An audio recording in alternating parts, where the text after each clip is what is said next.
Hello everyone, and welcome back to Dragalia Foundry. For today's video, I'm going to be summoning on the Thunder and Splendor Summon Showcase. Now, I have done 6 daily deals on the showcase so far, so you can see on my appearance rates here that I just need 4 more single summons to increase the 5-star rates. I decided to go ahead and summon on this showcase because Poison Res is a weakness in my current roster.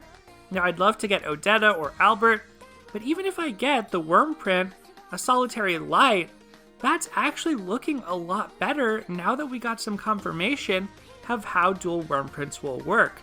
It sounds like as long as the abilities aren't the same, there won't really be any reduction in their effectiveness.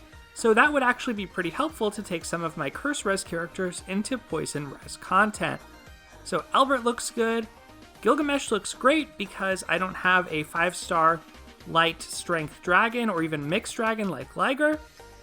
The Shining Overlord, I have some very strong sword units built up like Xander, Naveed, and even my 5-star Yuden, so that would be lovely. The Solitary Light looks a lot better now that we got some information from What's Ahead Part 3. And Odetta, of course, would be an amazing pickup. Lindworm, I recently did Max Unbind.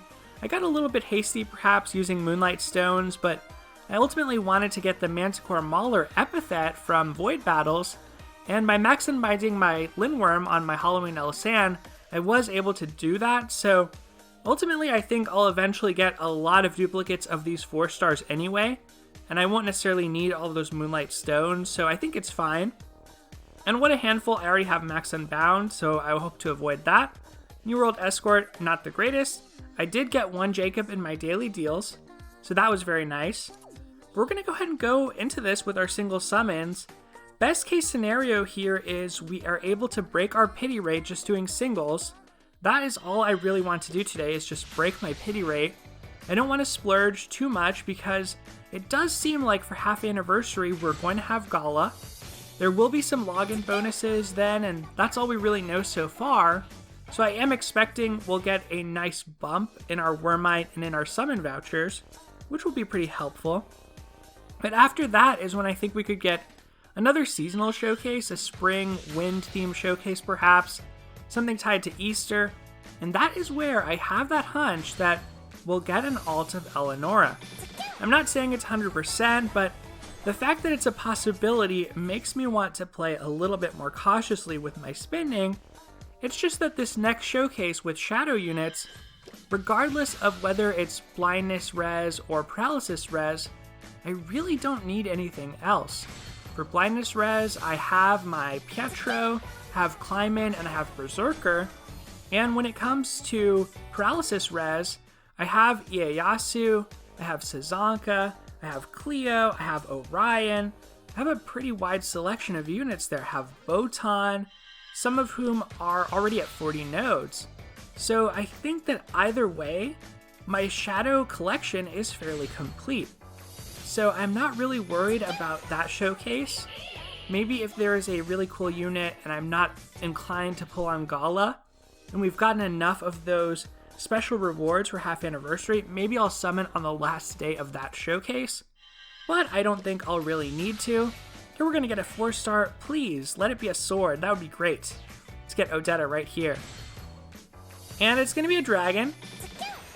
And it is Lindworm, so that is some juicy Eldwater for us. I could have done this summoning first, and I think there is some merit to that, but probably what I should have done, had I planned to summon here, would be just to wait to try to get that Manticore epithet, since that is the type of thing that's not really going anywhere.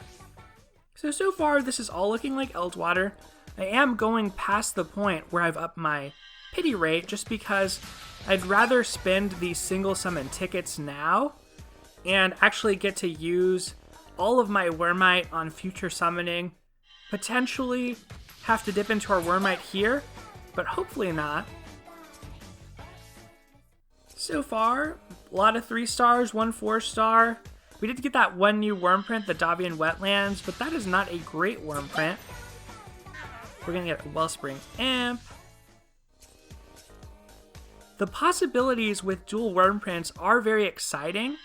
So maybe for now I'll hold on to some of these 3 stars, but it doesn't sound like there's any rarity restrictions really. So I think that for me, keeping those 4 stars and above is where the status quo will continue to be.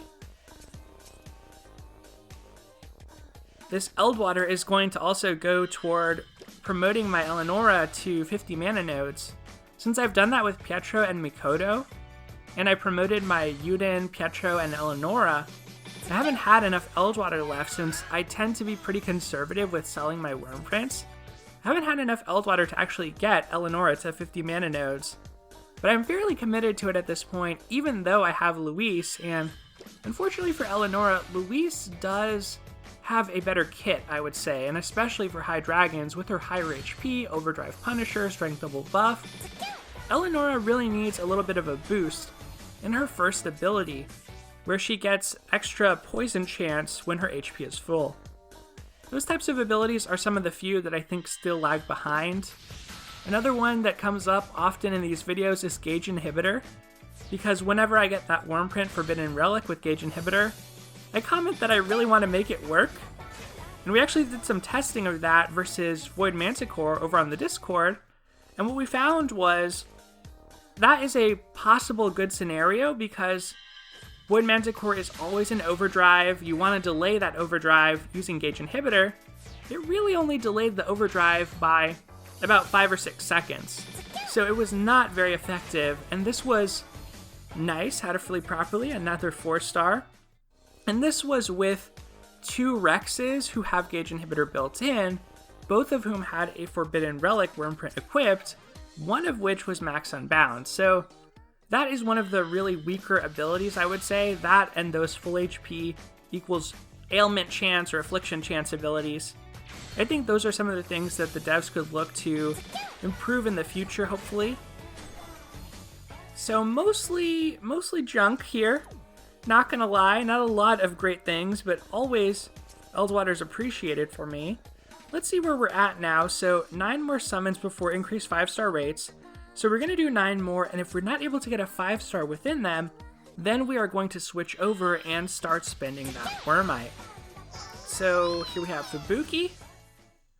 I'll try to move a little bit quickly, but I don't want to miss any fake outs that we might get.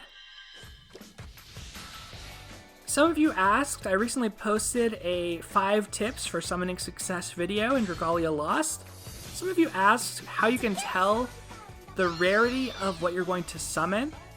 And as far as I know, there are a couple tells. One is when there are doves floating by, that means that you at least got a 4-star. When there are golden Fafnirs, I believe that means you at least got a 5-star. Maybe you can correct me if you know if that means multiple 5-stars, but as far as I know, that means at least 1 5-star. Besides that, if the back of the summoning plate is rainbow colored, right here, that also means that you got a 5-star. And if this summoning circle turned into a rainbow, that means you got a 5-star too. If you haven't seen the fake out yet, it's where whatever you summoned will drop down, and it'll typically be gold, but it'll change into a rainbow color and break out of that gold shell, and then actually become a 5-star, which is really cool. Now, once again, just getting some 3 stars today. Hopefully you see this video as consistent with my advice, since here my goal is just to reset that pity rate, get 1 5-star, since all of the featured 5-stars on this showcase are at least relevant to me and I wouldn't be unhappy with them, and since I have a weakness in my roster where I want a poison res character. So hopefully that all makes sense. As far as limits, if we have to go below 15,000 Wyrmite today, in a really corner case, I might actually consider stopping. But otherwise, I am pretty content to continue summoning, dip into the Wyrmite, but hopefully not more than 3,000 Wyrmite worth, since that would put us below that amount. Getting some more Wyrmprints. Let's recheck really quick our appearance rate. So we need to do 2 more, so we'll do 2 more singles, and then if we haven't gotten a 5-star, we're going to do the 10-folds.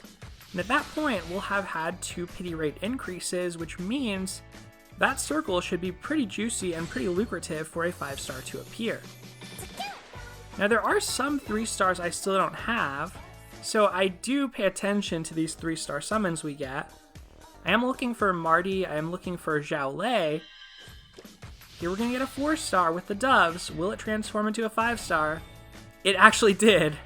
So right before our pity rate was going to go up, and it's a dragon, and it's actually going to be Gilgamesh. This is awesome. Gilgamesh has such a sweet design. It doesn't necessarily shore up our poison res issue that I was talking about, but this is nonetheless a pretty good outcome when you consider that we just spent single summon tickets, we didn't have to touch our Wormite, and we had so many single summon tickets from this raid event. I have to say, he reminds me of a Digimon, looking at him. I'm not sure which one. I'm not familiar with the nomenclature of Digimon at this point. It's gotten a little bit out of hand, but that is the vibe I get from him for sure.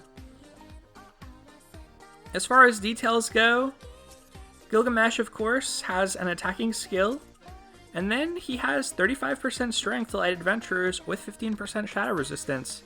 So much like Prometheus, he is a mixed type of dragon where his primary focus is on strength, but you get a sizable amount of shadow res.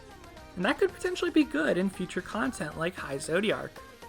I am really happy just to have a strength-oriented 5-star light dragon.